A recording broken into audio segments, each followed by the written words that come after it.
My first question is, how was your life prior to you fully embracing your abilities? Because from what I understand, you've had these on and off since you were basically a child, Mhm. but you didn't embrace them right away. Or tell me the story. Yeah, so I embraced my mediumship abilities. It was around the age of 20 is when I was like, okay, we're gonna figure this out. But up until then, like I can go back to the age of 5, feeling people in my room. I knew there were invisible people in my room, but I didn't have like a family line of mediums or that grandmother, that wise grandmother who would sage the house or something. I didn't have that. And um, so I didn't have this reference point. I had no reference point for what was happening. And I couldn't explain why. I just knew, but I would go to bed at night and know there was people standing around me, and I'd have the covers over my head. And so much of my early years with this gift was actually very scary because I didn't understand it. Right. Mhm. And then, as I got older, I communicated with my grandmother after she passed, but in my mind, I was like, that was just a dream, tried to logic it all away. Right. And then I started hearing spirit, and the ways that you hear spirit isn't always audibly, right? It's not always like an external voice. Sometimes it's a voice in your mind. Sometimes it's your own voice in your mind, but not your thought. And so to try and discern all that, when again, you don't have a reference point, led me into a ton of anxiety when I was 17. And so I say that because underneath all of that, or on top of all of that, I was like a normal kid doing sports and school and plays and everything. But I had this like bubbling, scary aspect to my life that I wanted to understand, but didn't know where to go to understand it. And so it was around the age of 20-ish, mid 20, early 20s, that finally one of my guides actually was standing down the end of the hallway. And I was in the house by myself. I was folding laundry, and there's always this kind of like prickly or bubbly sensation when they come near. And now I really love that feeling. But when I was younger, it would, give me the EBGBs. And that feeling came on. Then I heard this voice at the end of the hall, this big, like firm masculine voice saying, Jeanette, look down the hall. And I mean, you can imagine I kind of yelled every profanity I could think of out of terror. And he was like, Jeanette, look down the hall. Right. And so I remember turning my head so slowly to see who was there. And it was actually what I've come to know now is my lifetime guide standing there. And it was essentially like, now's your time to actually get into this. Okay. And the thing that changed it for me was that my cat at the time was sitting there staring up at him, looking at him with her tail kind of wagging, when it like wags back and forth. And I knew in that moment that she saw him and I saw him. And it was this piece that validated me being ready to dive into actually learning this instead of running from it. So that was a big change maker for me. So, like you said, like I always kind of knew there was stuff, but I kind of avoided it, tried to be so normal, if I could put it that way. And then after that experience, I was just like, okay, we're going to dive in and see what this means. And it led me to embracing my gift as a medium. And I worked, it was all through just kind of word of mouth that spread. And I was busy doing mediumship readings for about a decade. Um, and then had a near death experience. And then that further opened it. So, like, it's been these compounding experiences, one on top of the other, that has brought me to where I am today talking to you. So we're going to definitely get into your near-death experience in a little bit. But I have to ask, so when you decided to dive in at 20, Mhm. I imagine that not everybody around you was like, "Oh, you're a medium now. Fantastic. This is great. We accept you 110%." I'm assuming that wasn't the case. How did you deal with that psychologically? Like just not your friends, I'm not maybe your family just didn't accept because I'm assuming when you came out as a medium, did you come out fully? Did you do it quietly for a little while? It's kind of like a closeted medium.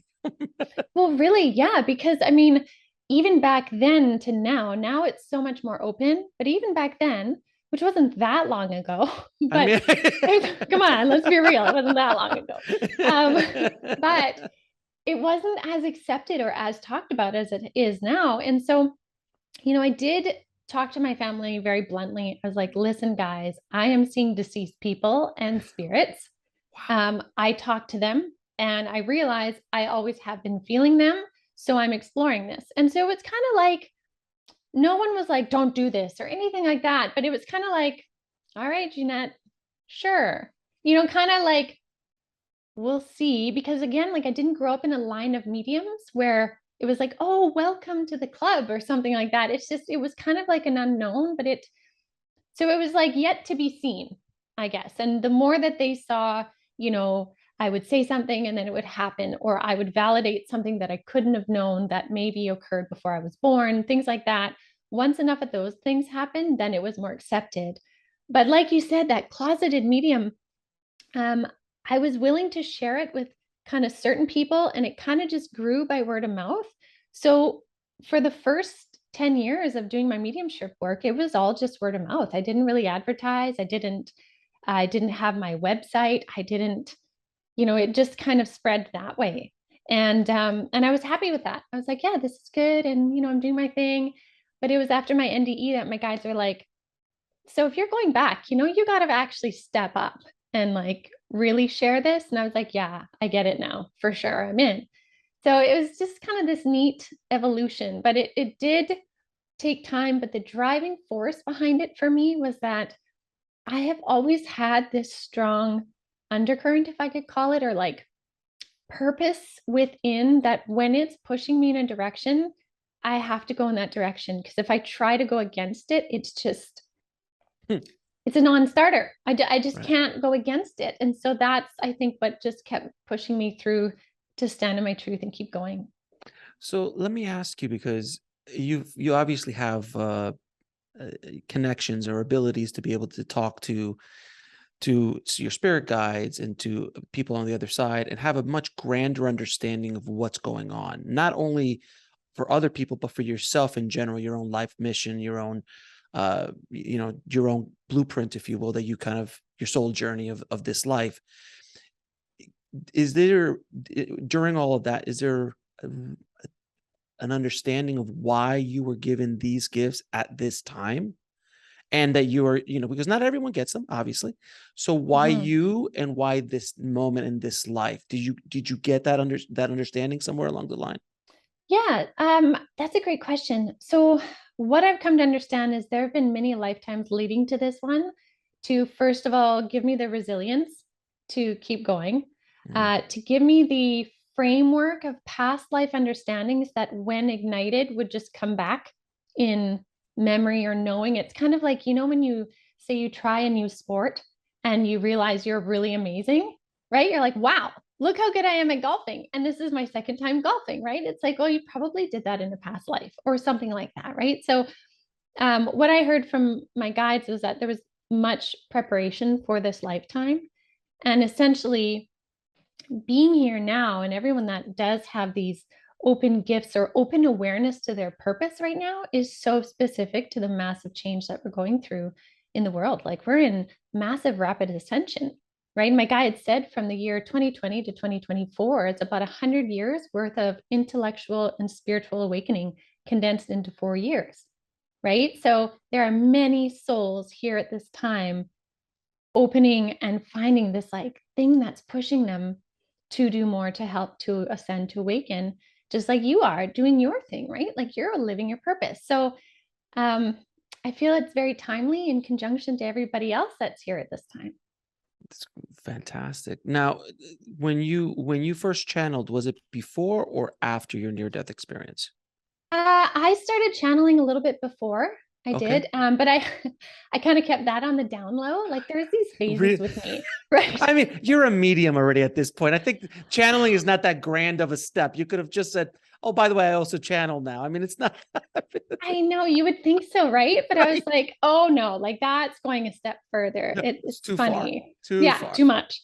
Um, yeah, so I had channeled before, but I'm more comfortable now channeling because I really understand kind of the difference between the two and how it works and who I will channel. And like, I wouldn't just channel any spirit, right? Because it's a much um, tighter bond of energy to allow someone to channel through you. Right. So let me ask you this, because I always love asking channels this. When you first channeled, how did it feel? Like, did it just happen? Were you just, you making breakfast and all of a sudden, oh, someone's here. And now, do you know what's going on when you channel? Meaning, like, do you hear what's going on? Or are you just pushed to the side and then afterward you're like, what happened? Like, what was that first time like? Yeah. Yeah, that's funny. So, I was very comfortable again at this point doing mediumship. So mediumship to me, again, everyone's different, but to me, I'm like a translator or an interpreter, right? So I hear spirit, I interpret it, and I share it with the person. So I'm like that middle person, right? So there's more consciousness that's going on of me being a part of the conversation.